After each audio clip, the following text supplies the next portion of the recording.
Welcome back, everybody, to the Fake Stuff Podcast. We're back at it again. Matt's still busy right now, and he's moving, but I promise you, he's coming back soon. As soon as he gets moved back to where he came from, lived in Atlanta, coming back down near us. So he's just super busy right now, trying to find a new job, new place to live, everything like that. Ain't got Wi-Fi, so he'll be back soon. Just wanted to put that out there. But I'm with my cousin Ian tonight. What you got going on, buddy? Yo, what up, man? Yeah, Matt's in parts unknown, places unknown, dealing with things unknown, man. But me and the Craft Man Pack fan are here again, bringing you the Fake Stuff Fantasy Podcast. Like we always say, don't be a hoe, share the show. And here we go, man. We got a couple of topics going on today, man. But I'm gonna just kick it over to my cousin, let him get this thing off, man. Let's get it going. Yeah, I'm trying to get my hosting chops in these last couple episodes, and to be Doing honest with good. you, Ian, I like being on the other side of it. I like to be the Yeah. one answering the questions rather than being the one asking the questions. But I'm starting to get used to it a little bit. Just gotta Well, how about kind of this? relax, go with it. You write me up all the questions to ask, and I'll ask them, and then you could be the one answering it, dude. How about that? That's how selfish I am. I want to do both. Can I do Yeah. both? Can I ask the question and answer the question? This is America, bro. You can do whatever you want. Well, our next episode is going to be centered around me, so it's going to be This very is nice. true. This Yeah. is true. Stay tuned for the next one. We're going Austin versus ADP. But this episode, interesting topic. We're going to talk about the most polarizing players. Been listening to a lot of fantasy stuff out there, and I know that there's 10 names that get mentioned all the time. Players rising, players falling. But we picked our most polarizing players. And Ian, go ahead and explain to us what polarizing actually means. Yeah, man. Yeah.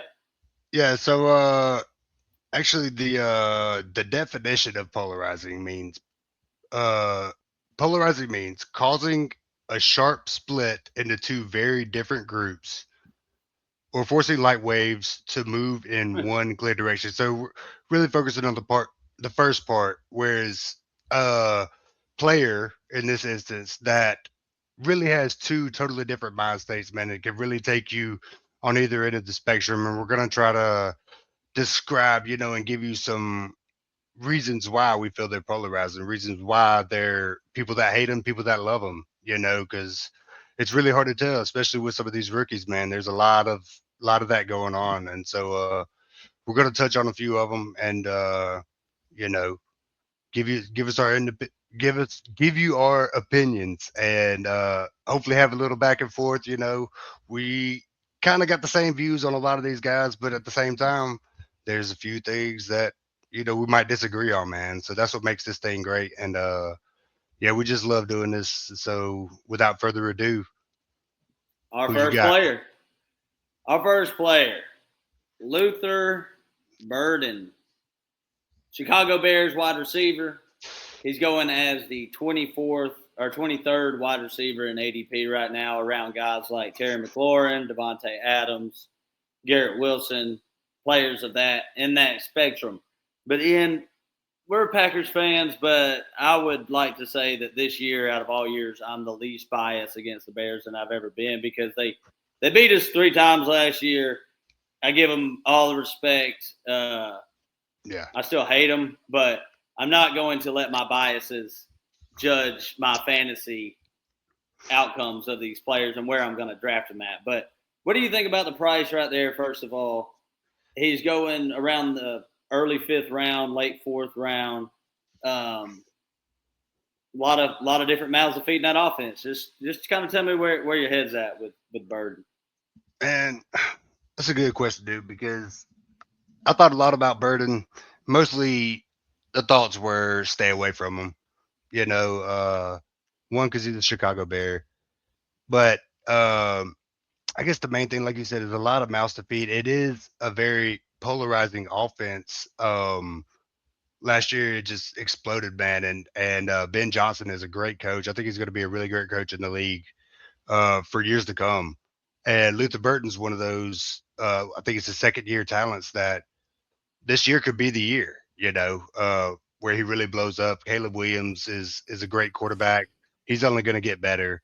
And yeah, I mean, like you said, been a Packers fan forever and hating on the Bears, but yeah, they respect where respect is due, man. They really made a stride last year. But Luther Burton, I don't I don't really want to mess with him where he's going. There's other players around him that I'd really rather have, but there's no doubt that he could be really good, and I'm trying not to let the bias kick get in there. You know what I mean? The just hate the Bears, but it's hard for me. It's hard for me to take him, dude. I mean, he's definitely one of those players where it could be a winner or a loser for a good deal, and he could be drafted in the first 2 rounds next year if he really blows up. Like I said, I mean, there's a lot of passes to go around. Caleb Williams is really good, and but there's a lot of mouth to feed, man. Yeah. Um, it's just Yeah. a great piece of conversation. There's no doubt about that. Yeah, I'll give you some pros, kind of the pros and cons in my head of what I think about Burden. So we'll start off with the cons. Finished in the 50s, wide receiver last year as a rookie. He didn't really show all that much until the end of the year. He had one game. Uh, he played 58% of the snaps week 17, your championship week in fantasy. I started him, had 8 receptions for 138 yards and a touchdown. That was his best week. But other than that, he really wasn't a full-time player. But there's a reason for that he wasn't a full-time player, and I'm going to get to that when I get to the pros section of Luther Burden. But the cons are Colson Loveland might be the number one in the offense. Where Yep. he's going around guys like Devontae Adams. Devontae Adams finished as the number 8 wide receiver last year. He's going at wide receiver 23. And if people that want to take Burden can say, hey, I want to take the upside with this guy. Okay, well, we just seen what the upside was with Adams with the Rams. It was wide receiver 8. Yeah. And Adams was just a touchdown machine, which still could be the case this year. So I think there's some upside players still in Burden's range that might not be as big of a risk. How many touchdowns? Or just sorry not to interrupt, but how many touchdowns do you think throughout the whole year there are going to be distributed throughout all the players on that team? Like, you thinking 40? I think Caleb probably throws for around 30 touchdowns, which is that's a pretty decent year for most quarterbacks. And I think Swift and Monongai get a lot of work around the goal line. Ben Johnson come from the Bears where they have Montgomery and Gibbs both going for over 10 touchdowns Lions. a year. Who'd I say? Bears. Oh, yeah. Yeah, with the Lions. And, last year, I think they're just going to stick with that game plan around the red zone. And Roma Dunze's a big target. Colson Loveland's going to be a big target in the red zone. So I could give Luther Burden maybe 8 receiving touchdowns or so, which would be a good year. Over 1,000 yards, 8 touchdowns. That would probably put him around where he's going right now. But I'm going to give you the pros for Luther Burden. So last year, rookie year, didn't really start out playing many snaps, 27% of snaps week 1. And then his highest all the way until after week 9 was 28%. Like and then 50? he started jumping into the 50% range. Oh, he played 51%, 71%. So back half of the year started getting more involved. That's one positive thing. 2 positive things, Ben Johnson has been talking very, very good about Luther Burden this offseason. He's been kind of the topic of discussion on the offense, saying that if he were to buy stock in any player on the team, it would be Luther Burden. So that's a pretty high praise from your head coach. Man, coming from the guy that's calling the plays, I mean, that's exactly what you want to hear, dude. I mean, from a fantasy football perspective, that says to me that this guy's going to get a lot of opportunity and a lot of passes thrown his way, and he's a pretty big boy. Let me see he's 6 foot 210, so he's not the tallest, but he's I mean, he's thick like Amon Ra's built, and that's a comparison that people are giving. That's the other thing is Ben Johnson came from the offense with Amon Ra coming out of nowhere, being a top 5 receiver every single year. And if there's one receiver on this offense that can play that role, it would probably be Luther Burden because Roma Dunze's the deep threat. Colson Loveland's going to be a stud tight end, but who is going to be the Amon Ra of the offense? And maybe there's just not one. Maybe Amon Ra is just Amon Ra. Yeah, so you think there's going to be a clear cut wide receiver one, because right now on Sleeper they got Burton as labeled as the wide receiver one for the Chicago Bears. I was honestly thinking Roboduze might have been labeled that, but apparently Luther Burton is it. I mean, do you think it's a clear cut role, or do you think it's going to be kind of more of a Well, timeshare, kind of like the Packers do? I don't really know how they did in rankings between wide receiver 1, 2, and 3. I don't know if they put like the X receiver as their first guy on the list. I don't know if it's talent wise ranked on that because Right. they're going Yeah. depth chart after that. But I mean, I give you the case for Burden. You're pretty much saying probably not going to pick him there. I mean, I don't think me or you have like a strong take of like I will not draft Luther Burden or I have to draft Luther Burden, which Right.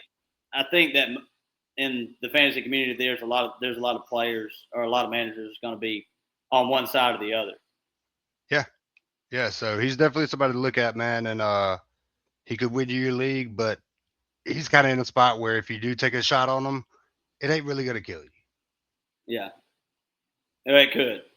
It could. Based on his rookie year, wide receiver 50 something, gonna have to take a step up. But DJ Morgan's gonna help out a lot. But let's move on to the next player. He's moving up draft boards. Injury to Yes, Chuba he Hubbard. is. We're going to talk about Jonathan Brooks. Yes, Chuba sir. Hubbard got dealing with a little hamstring injury, but said he's going to be ready for week 1. Ian, tell me how this depth chart is going to shake out. And is it going to be worth it? This isn't the most high-flying offense in the world, so go ahead. No, it's definitely not the most high flight offense in the world, but they did win the division last year, and they do look really good. I mean, they kind of got stuff rolling, and I mean, in the past, Carolina's kind of produced some pretty notable running backs. I mean, obviously Christian McCaffrey, when he went away, Chuba Hubbard ended up taking up the role, and he kind of came out of nowhere, scoring a bunch Yeah. of touchdowns, and was kind of one of those overlooked players. And Jonathan Brooks, out of college, I mean, he was one of the highest ranked running backs coming into the draft, and injury just kind of kept him back. And a lot of times, like me and you were talking about earlier in the week, those kind of players, especially like your fantasy draft, if there's a player that's kind of got an injury, it could usually push a way down the board, But in this case, he's he's the healthy one, and Hubbard might be a little injured, but I think it'll be a timeshare. Maybe Hubbard getting the most in the beginning, but I think it's only inevitable that this guy, ends up taking the lead role, So scores a you're bunch of pretty touchdowns. – he's going as RB30 right now. He's jumped Chuba Hubbard. Jonathan Brooks is one of the biggest risers in fantasy. He's jumped 12 spots, so a full round.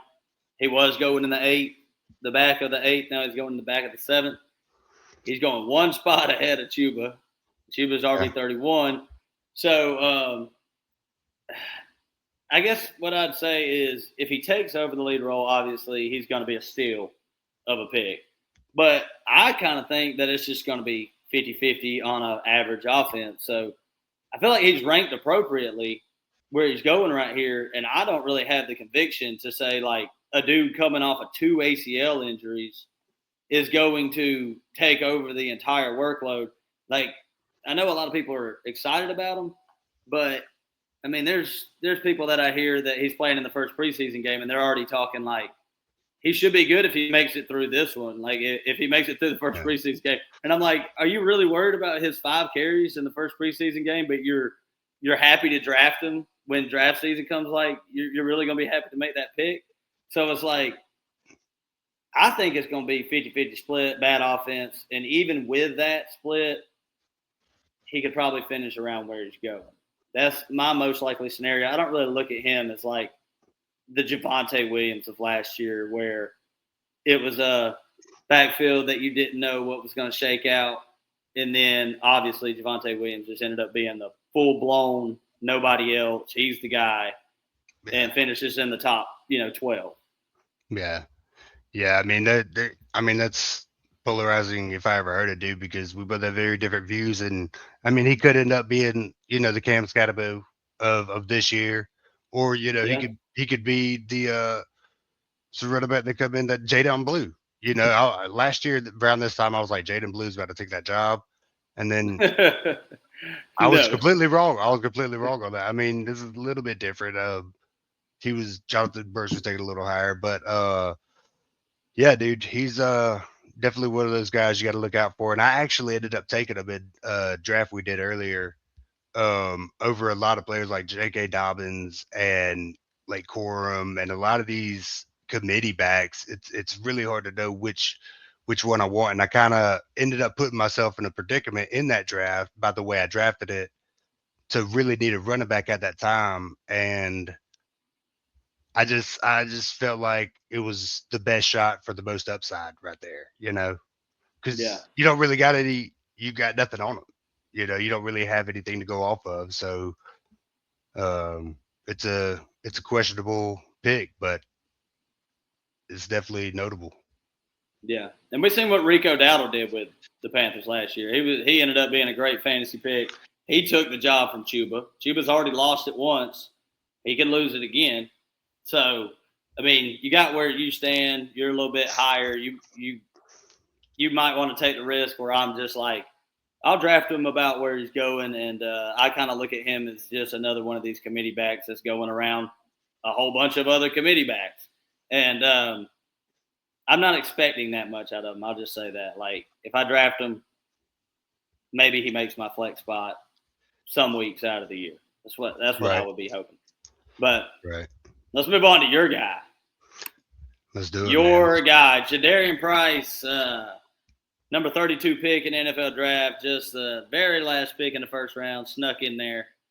Ian, I really want to know what you think about Jadarian Price. Played behind Jeremiah Love in college. But that first round draft capital, man, it's going to pay off. Yeah, Might man. pay off. Yeah, dude. Like we talk about all the time, when it comes to where they get drafted, it's in my opinion more of how much money they're going to make, man. I mean, but the first round is a real different story. There's been a lot of players that got drafted, 4 through 6 that end up being really good, but the stats show that those first round picks are usually pretty good, especially when it comes to the running back position, because running back is definitely the easiest position to transition into the NFL on. And there's been a lot of running backs that, especially rookies that come in and just blow up. And I mean, the guys go into the best team in the NFL. There's really no competition there. I mean, Charbonnet is hurt right now, so it's his job to lose, I think. And What where about he's going, Halani?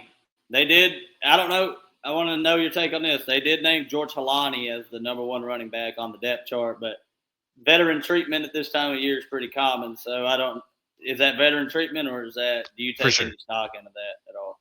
I don't really take any stock into that. I mean, this is the first time I've ever heard that guy's name. You saying it, and I mean, I really don't take any. But like I said, I mean, it is his spot to lose. I mean, he ran behind Jeremiah Love at Notre Dame. It's a really great team. They really love to run the ball, and um, 5'11", 209, really just perfect Perfect build, size. perfect build Mm-hmm. for a running back. On a great team, and I love the coach too, and I think they're going to utilize this guy. I mean, hopefully they run him into the ground. I mean, um, I'm really high on him, like you said. I think he's going to be one of those guys that end up being drafted in the first round of your redraft leagues next year.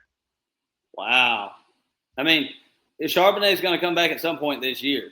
And Kenneth Walker was a very talented running back who was pretty much a disappointment in fantasy every year. He finished behind ADP every single time he drafted him, it seemed like. But I think we can all admit Kenneth Walker's a good running back. But the coach loves Zach Charbonnet. He does everything right, pass blocking, gets the yards out of there, and just a very reliable running back. But coming off an ACL injury, suffered it like I think it was the game before the Super Bowl. Yeah, it was in the Very late in NFC the year, Championship yeah. game. So, but good news coming about Charbonnet. Just tell me how high can Jadarian Price finish this year? Best case scenario to you. I mean, best case scenario, obviously, Mhm. but I think realistically, top 24 running backs. I mean, top Well, 20. that's where he's going. I mean, so you got to give me a take. You got to give me an actual take. I honestly, I think he can finish in the top 10. I mean, I really do. Just mainly strictly going just off of which team he's on, where he went in the draft, and the competition he had. Like you said, I mean, Zach Charbonnet is a very good running back, but this kid's coming in. This kid is hungry. He's very mild mannered. I think he's just going to go out there and eat, man, and just show it up. And um, I think he's just going to have a bunch of opportunities. They're going to be playing with the lead a lot, and I really think he could be your the best pick. You know, your league winner. You know, you got a guy in the third, fourth, fifth round, depending on who's Yeah, in your league, and yeah, just like kind of going at like the 602 right now. yeah, exactly. And I see him kind of like Jonathan Taylor. I mean, Jonathan Taylor, his rookie year was picked earlier than that, but I mean, I feel like this guy can really do that thing, dude. I feel like you get him late, and I want him on just about every team I got, dude. And I had this feeling about Scatterboo last year, and if he wouldn't have got that injury, dude, he was he was on up and to the right, Yeah, you're up right. and to the right, Scatterboo is probably the best comparison recently. But and Scatterboo he wasn't went to a drafted in the much worse first round. team, and he Yeah, went and to he a was much worse drafted team. later. Yeah, Yeah, I could, I could see that where he could finish that high. He's going to have to get everything for that offense. But like you said, best team in the NFL. But let's touch on this guy real quick. Um, Jeremiah Love going to the Cardinals, number 3 pick overall. I've heard a lot of people say he's better prospect than Bijan Robinson coming into the league, but obviously you get picked that early, you're going to a shit situation, and he's going to a bad situation. I mean, there ain't no doubt about it. I think Vegas has their wins at like 4.5, but good thing about Jeremiah Love is he can catch passes. sheesh. So um, he's going. Let's see where he's going right now. He's going at RB13 at the 301. So back of the second, right there at the start of third, and Yeah, the stat going around him. We said it on multiple episodes. You get drafted in the top 10, you finish as an RB1. It just happens yeah, every single year. yeah. He's going right outside of RB1. He's not going as high as Genty went last year, who was kind of a disappointment because he got drafted a little too soon. But just tell me if you're just because I'm kind of just comfortable with him going at RB13. I don't see I don't see a way he finishes in the top 5, but I really don't see a world where he kills you either because of the pass catching Yeah. that he offers and how early he got picked in the draft. Yeah. Yeah, man. And I'm gonna give you a couple like sames and difference. So compared him to Genty like you did, Genty, great polarizing player coming out of college, going into the NFL to a really bad team last year. And Genty, the main thing that was holding Genty back was his offensive line. I mean, I think he has the NFL They were the record. worst. I think he has the record for most yard or hit behind the line. You know what I mean? Plays Yeah. where he was touched before he even got to the line. I mean, I don't know the truth on that, but that With like yards and before contact, right? Yards before contact. yeah, yeah, or Yeah. like yeah, and Jeremiah Love, same kind of scenario, going to a team that's really not great, not known for their blocking, hasn't really had a great record. Whereas going back to Jadarian Price, that's not the case. He's got a great offensive line, and so that's why I feel like he could finish in the top 5. Whereas Jeremiah Love, yeah, might fall in that same thing. I mean, we got we got a little bit of the eye test the other day at that preseason game, and I mean, he was shaking people, he was jumping people, he was moving. And Yeah. if this guy gets Talent's the there, ball right? and gets ahead of steam, I mean, I really think he can have some really big explosive runs. So I feel like he's a great pick, man. I'm targeting him, but he's not like one of my must-have guys. But where I'm drafting, like around the 6, 7 pick, he's kind of been falling to me in the third round. And if that happens, I think that's a really solid pick right there. But I mean, that's the thing about these rookies. You just don't know. You don't have, you don't have anything to go off of, no film to look at. You just got to go with your gut. Yeah. So let me give you these stats, and we'll get off of Jeremiah Love. But I'm just going to give you some stats without naming the player. 3 years ago, player had 214 carries, 976 rushing yards with 4 rushing touchdowns, 58 receptions for 487, and another 4. So eight total touchdowns and around, we'll say, 1,500 total yards, 1,400 ish total yards. That was As a Bijan. rookie, okay. I was going to ask if Yep. it was. That was Bijan. He finished with 220 fantasy points, finished as an RB9 that year. I'm looking at these stats, and nothing pops out like Jeremiah Love can't do that. But Eight well, eight the thing touchdowns. is, the Atlanta Falcons offensive line rank was really, I think it was in the top 5. He did average 4.5 a carry, which is a little bit above league average most Yeah, years. that's pretty Bijan elite. did so, The biggest but difference is that offensive line. I think. Sorry, I didn't mean to interrupt. you're good. But just tell me that those statistics seem gettable to me for Jeremiah Love with the receptions, touchdowns. It was. I don't think it was anything crazy Right. to achieve. Yeah, I mean, 1,500 total scrimmage yards is definitely achievable, especially for a young buck that's ready to get going. And running backs, like I said, I mean, if he gets explosive runs, that's all you need, man. Just let the guy get out in space. They got to call it up. They got a LaFleur over there, you know, and you know how we feel about our LaFleurs. So I think that's going to be huge for them. I feel like they use the word culture a lot around football, but it's a huge thing, and I feel like everything's got to go good. But yeah, I think that's very doable for him, man. And he's definitely going to be a major piece of that offense.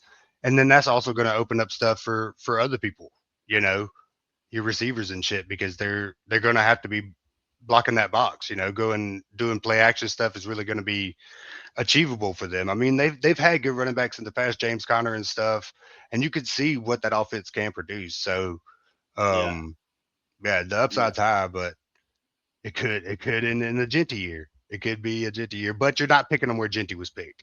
yeah. I picked Didn't you Genty at like finish at 13 at 12 last year? So yeah, and I think I picked Jeremiah him at Love's a like guy. the 6 or 7 pick or something like that in the middle of the round. So it just looked bad, but it wasn't as bad Yeah, as it could have been. too high expectations. But let's get into this draft that we did. So in our last episode, we did the best strategy from the early picks. We drafted from, I think it was pick number 3. We did a lot of different strategies. We went tight end. We went, what was I going to say? Zero RB. We went tight end early.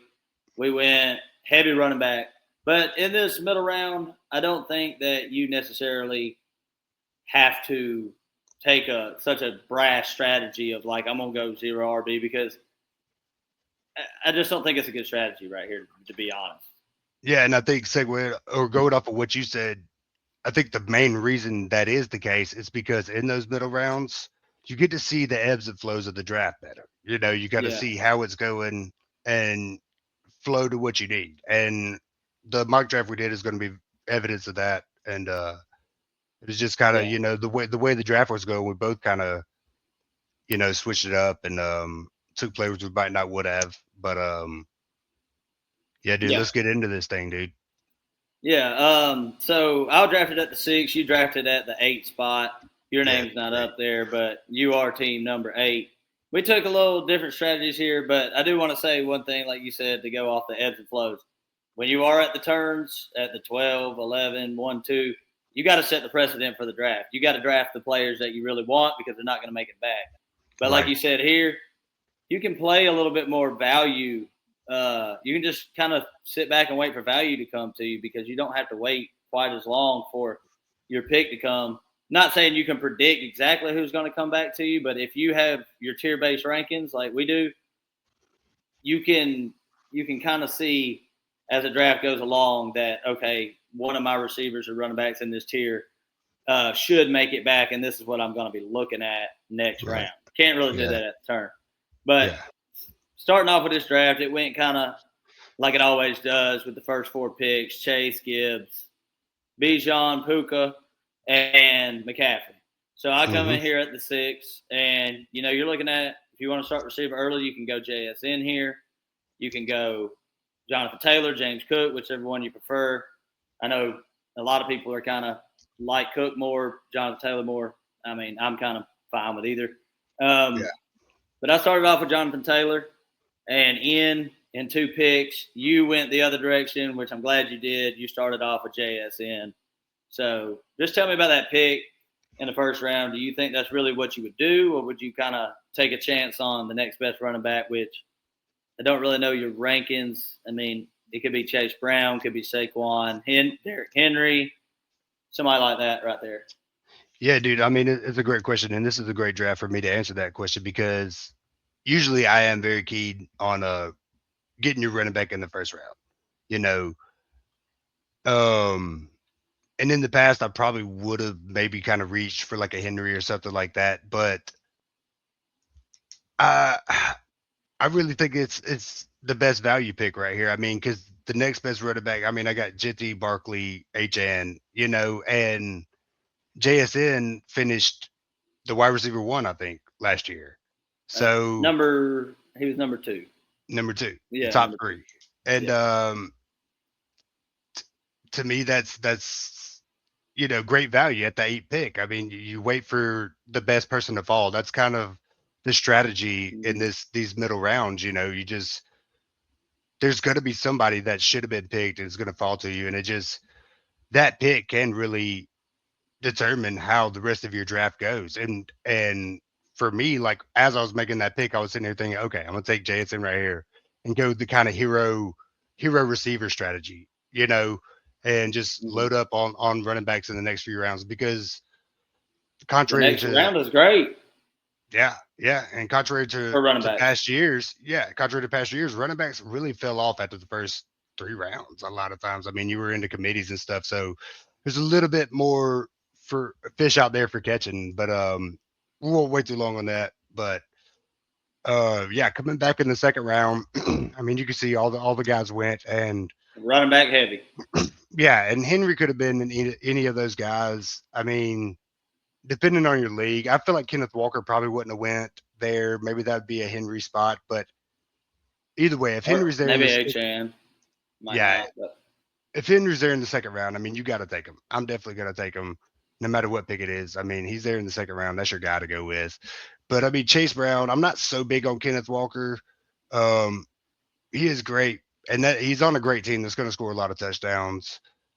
But I don't know. There's something there that just tells me. But Chase Brown, Devon Achan, and Marion Hampton, any of those guys in there is a really good go.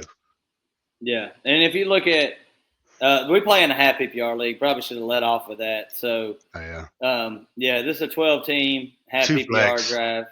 Two flex, That's big too. non-super flex, no tight end premium, just kind of a basic league, and that's what we play in half PPR. But in the second round, like where you took Henry, the receivers that are there, maybe Jefferson falls there. AJ Brown could. He went a lot later, but Drake London, Nico Collins, and I'm pretty much just if you're in the back of the first round, it's almost automatic for me to take a running back in the second round with the players that are there compared to the receivers.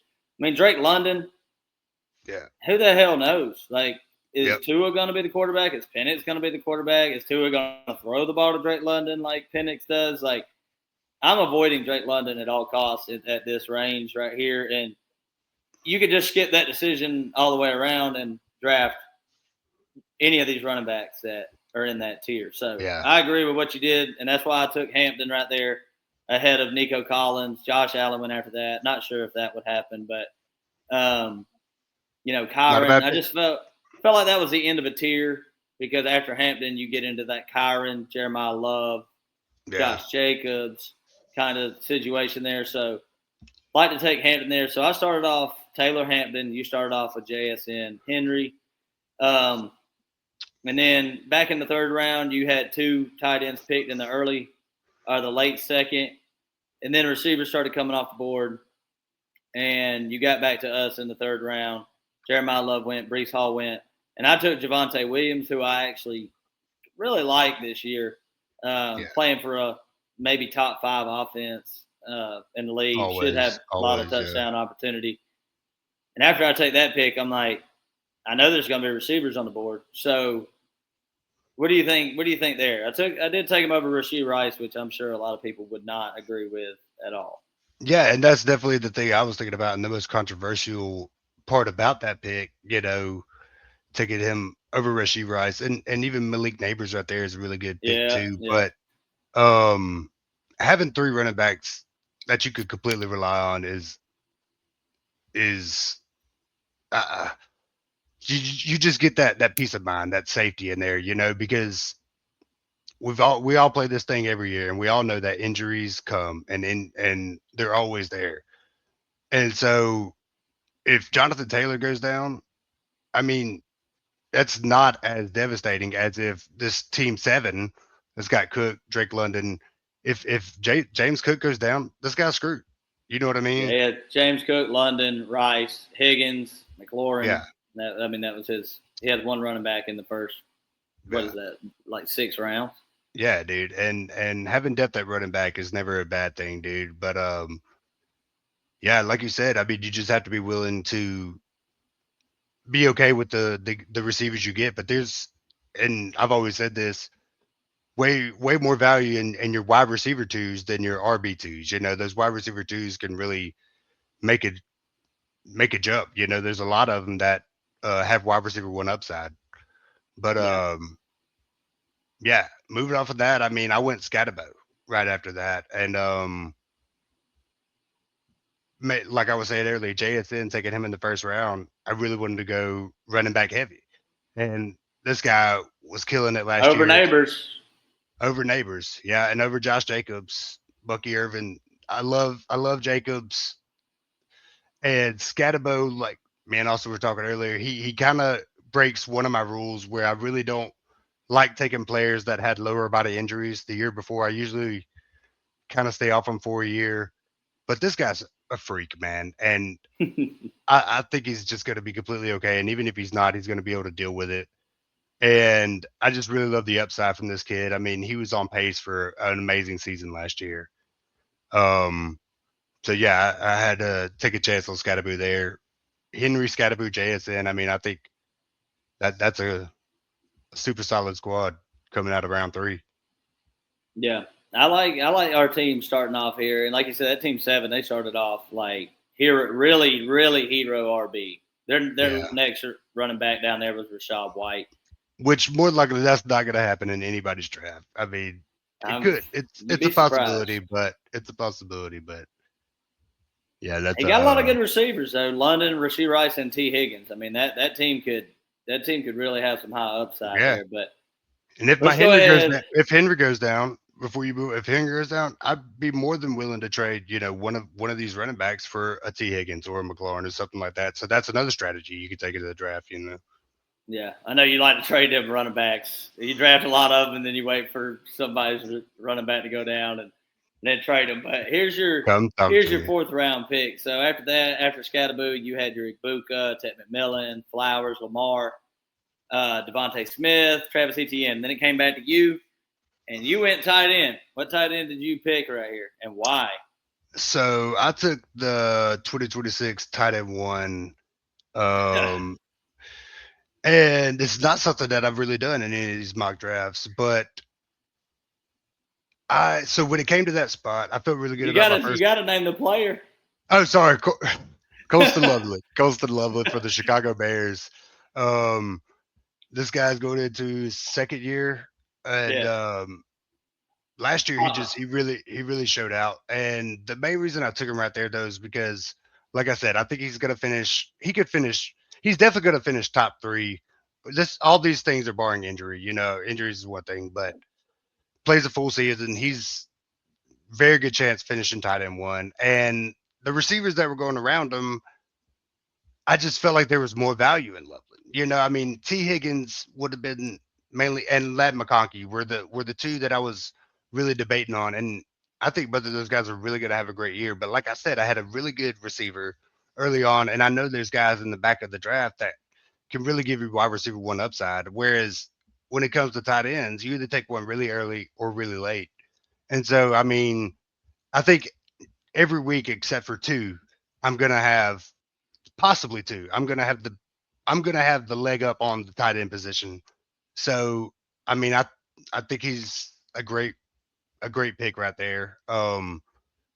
Especially if the guys you want, like you said, Emeka Egbuka, McMillan, T. Higgins. I mean, if those guys don't really fall, I mean, Luther Bird is down there, the guy we were talking about earlier. But yeah, I just felt like it was the best value pick, and that's what I was saying. Like in these drafts, the ebbs and flow, and I just felt like some really good valuers right there.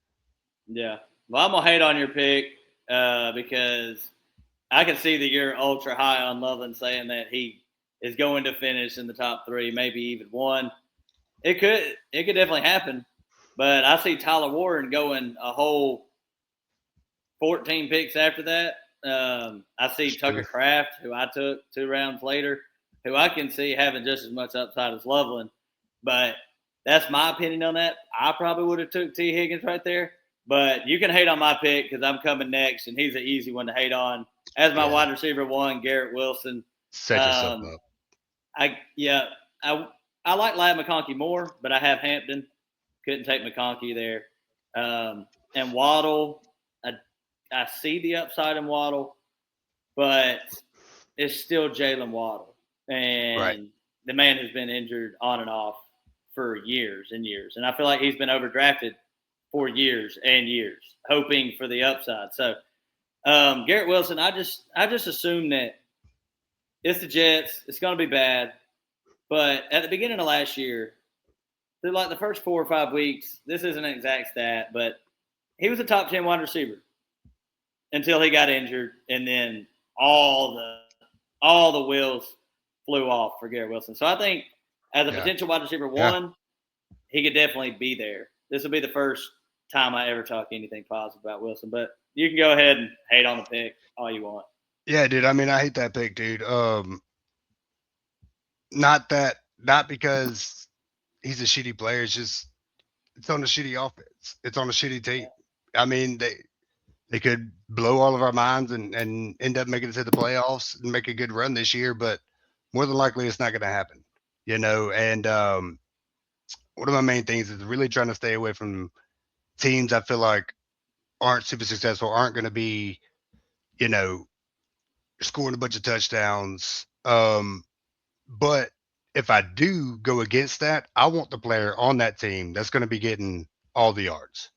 And Mm-hmm. I feel like that's what you get with Garrett Wilson. I mean, he's going to be racking up the yards. He's got the ability. He can piece up 75-80% of any all the corners that are going to be covering him. He definitely got the talent, and I feel like he's one of those guys that I just All wish the he was in a talent, but he's like a Terry McLaurin, DJ Moore of the past, where it's like yeah your wrong offense system. just ain't gonna do it. But I Yeah. believe in Geno a little bit more I than mean, their in the previous and before you move quarterback. on, I mean the first 5 games last year, he finished the wide receivers 61, 4, 11, 10, and then he got Mm-hmm. hurt. Yeah, So I mean 19-7, 19-17, 16 points. And I mean it's not bad. guy that's not bad. So if he can, do that all year, that's a good pick. Yeah, but I know you wouldn't be making it. But to put it into perspective, you learn, you live and you learn from mock drafts. I could have instead of Javante in the first round, I could have went Neighbors, and then at running back, if I wanted to go running back, my next best would have been Bucky Irvin. So would you rather have Neighbors and Bucky, or would you rather have Javante and Garrett Wilson? Or you could have just doubled down on receivers and went Neighbors and Wilson. I mean, if you don't like the running backs there, so you live and Yeah. you learn. That's why you mock draft. You kind of look at what you did, what you could have done better, and what players would have fell to you in the round after that. And but we'll move on after that. We talked about Garrett Wilson enough. I don't know if he deserves that much conversation on any podcast. But Poor guy. after that, this is where the rounds get a little murky. So we're going into the fifth round. You got Judkins starting on the fifth. Adams, good pick right there in the fifth, in my opinion. Yeah. Burrow, Monty, and Travion. So I went Jameson Williams as my second receiver to pair with Garrett Wilson. I still like Jameson, man. He's finished as a wide receiver one or close to it 2 years in a row. Um, the argument is that Sam Laporta was hurt and Jameson didn't do anything at the very first, part of the year. He was pretty much useless at the beginning of Yeah. last year. 4 points, 17, 5, 4, 1, 15, 0. Then they came out of the bye.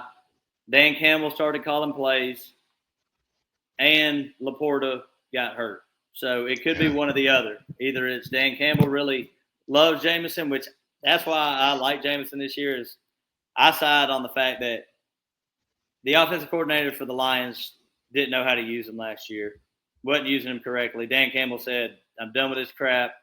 They Yeah. paid him a hefty contract in the offseason. Yep. And Dan Campbell's most likely going to be calling plays. But after the bye, 14, 20, 17, goose egg, 23, 13, 22. So just a tale of two halves for Jameson. Yeah. And I'm fine with the volatility as my wide receiver too. Hopefully Garrett Wilson can be my stable, target machine. And then I still got three awesome running backs. So I'm kind of happy with the way this started. But yeah, dude. And real quickly on Jameson Williams before you move on. I mean, it speaks volumes that he had over 80%, snap percentage throughout the whole year. So that means he's on the field most of the time. And that's mainly what you want to see. And like you said, after the bye week, he didn't go under except for 2 weeks when he got the goose egg in the 4 and he got a 4 in week 17, but he didn't go under 6 targets, and that's big too. I mean, and he had his yards per catch is up there at the right. top of the league. One of the most explosive players in the league. So And in that time, he scored 5 touchdowns. So I mean, it's a really good slate. It's a really good argument. I mean, you're actually kind of selling me a little bit more on Jameson Williams right there, especially the receivers that are going around him. I mean, if Devontae's gone, him and McLaurin, they got an argument to be had. Christian Watson is sketchy at best. Mike's in a new offense. I mean, I really think he is one of those wide receiver twos that has really high upside. I'd much rather him as my wide receiver 3. He's just a perfect wide receiver 3 that's just going to maybe even win you a week from a flex spot. Yeah. That's nice, but when you start off 3 running backs, I mean, you got to take what's there. But you went with your guy after this. Not going to hate on it much, but where'd you go 2 picks after I went in the 5th round? Yeah, dude. So in the 5th round, I went ahead and got my risk it for the biscuit pick, dude. And I got 2 stable running backs, pretty secure at receiver. Yeah, I mean, two guys I feel really comfortable about, and the guy that I think is gonna, blow the top off. And I've been wrong before, but I've been known to also be a whisperer. And I think this guy is gonna be really good. And are you gonna name this guy? I will come up with something clever. Yeah, it depends on how he does. After week 2, he will have a name, and it will depend. I'm just saying for the audio portion of the podcast, you still haven't given the actual name yet. Oh my God, I keep forgetting. Okay, sorry guys. The running back for the Seattle Seahawks, Jadarian Price, rookie out of Notre Dame. I'm really bullish on this guy. Yeah, we talked about him earlier. I'm really bullish on this guy. I mean, you got Charbonnet there, who's a great running back, but he's dealing with some injuries right now. So, in my opinion, it's Jadarian's job to lose. Drafted in the 1st round, 32nd pick. So, I just really think he's one of those high upside picks, gonna, league winner. But these rookies, it's hard to know. Well, you drafted 2 guys. We'll go ahead and move on quicker from after this round. But you drafted 2 guys we talked about earlier, so we don't really have to get into Brooks later. But after that, you went Marvin Harrison, Jonathan Brooks, Quentin Johnston, Jordan Mason, and Baker Mayfield. Is there any of them players, like one of them, if you had to pick one that you want to talk about in particular that you are higher on than consensus maybe would be? Um, I feel like Marvin Harrison probably uh maybe Johnston or yeah, probably Quentin Johnston. It's hard to say because I feel like all I of them are like kind them of all. yeah. I feel like they're all kind of right there where they should be. But I mean, my most value pick I feel like is going to be Johnston. I mean, a lot of people are saying he's the real wide receiver one over there in LA, and he's a really good guy. I mean, he's solid. If that offense stays healthy, they could be right up there with Dallas and scoring. I mean, they're very high powered. But also Baker Mayfield. I mean, I feel like he's probably not really even getting drafted that much. But I feel like he's got a chip on his shoulder this year. He's fighting for that contract. He feels disrespected. He's got some good guys. He's got something to prove, man. And I feel like Baker's going to be a really good pick this year. Well, I say you like QJ because he is going at the 904. You picked him at the 80. What's that? 805 Yeah. ish. So you picked him about a round earlier, but I don't blame you at all. I do like QJ this year, but going back to the team that actually matters, my team. I went Tucker Craft in the 6, who I love. Great Tucker pick. Craft in the 6, automatic baby, and Yeah, then that's a great pick. Cortland Sutton in the 7th, Blake Corum in the 8th, and then Bo Great Nix pick. in the 9th. I could have went any quarterback there. There was Matthew Stafford was there, but felt like I went him in a mock draft last episode. So mix it up a quarterback. Got the Cortland Sutton Bo Nix stack. The stack that everybody Great, yeah. is talking about. Everybody wants that stack in this fantasy community, I'm sure. Yeah, dude, I love getting the stacks, man. I was actually, as I was going to select my quarterback, I went and checked to see if I could get a stack. And that would have definitely been the decided vote. I mean, I could have got Kyler, but I'm not I picking could have got Kyler over. golf. I could have I'm not got golf picking. the Amo stack. Yeah, but Bo Nix has that rushing upside, man, and that's huge in Yeah. fantasy.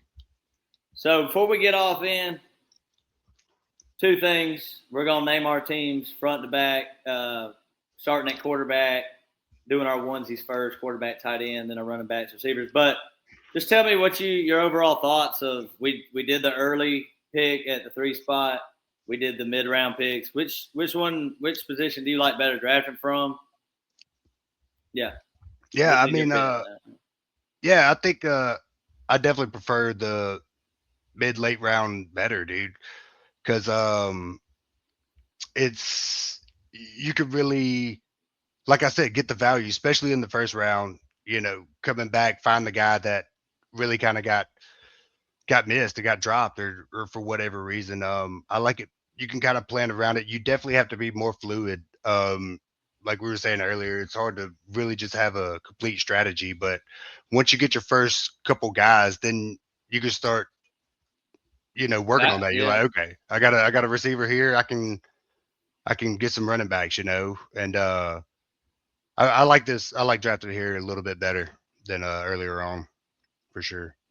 Yeah, I would say it's just an easier place to pick. I don't know if I'd say better. I think if you're at like the 3, 4, um, it's kind of tough because you at the 4 spot or something, you got to decide whether you're going to take your Jonathan Taylors or McCaffreys, or your Pukas or Chase if one of them falls.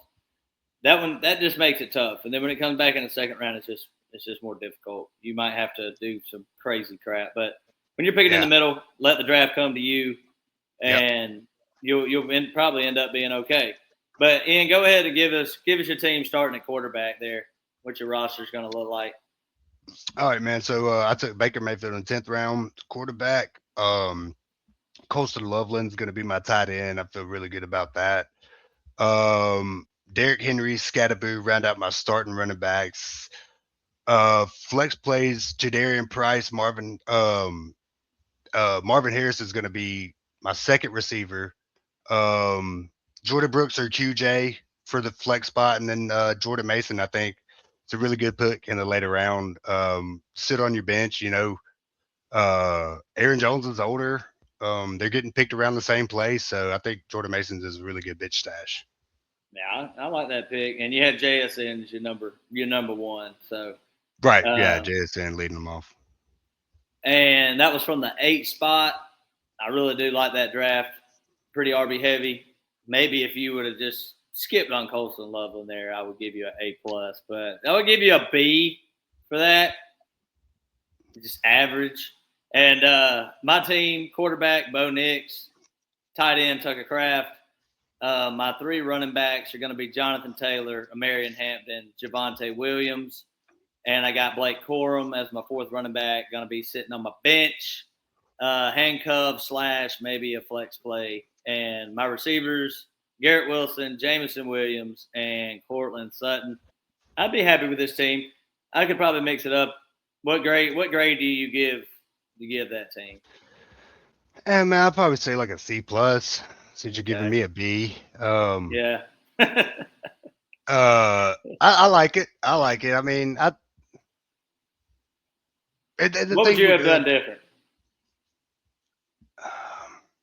Garrett Wilson's probably.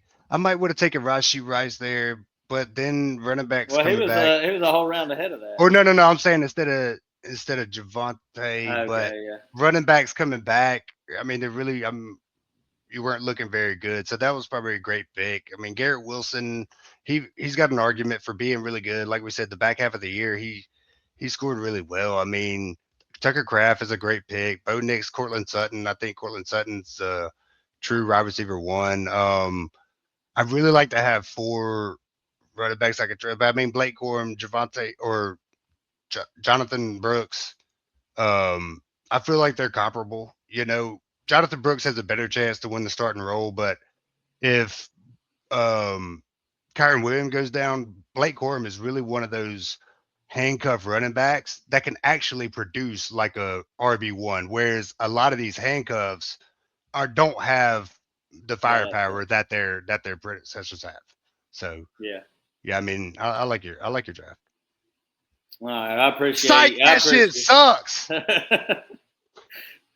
Well, I was gonna say I appreciate it, but I don't. I don't appreciate it at all.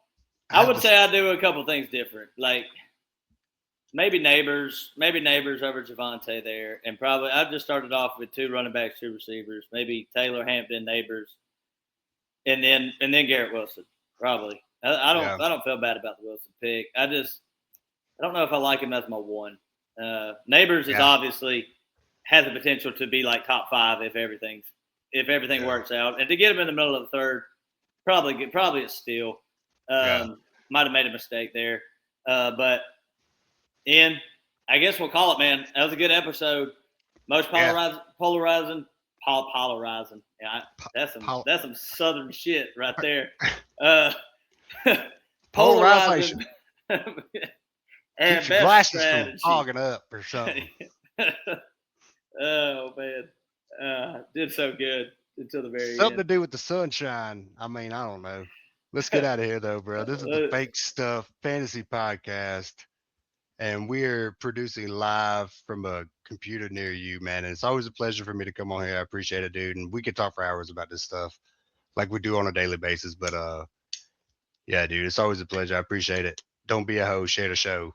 I'm just gonna take this thing on out of here, dude. Peace.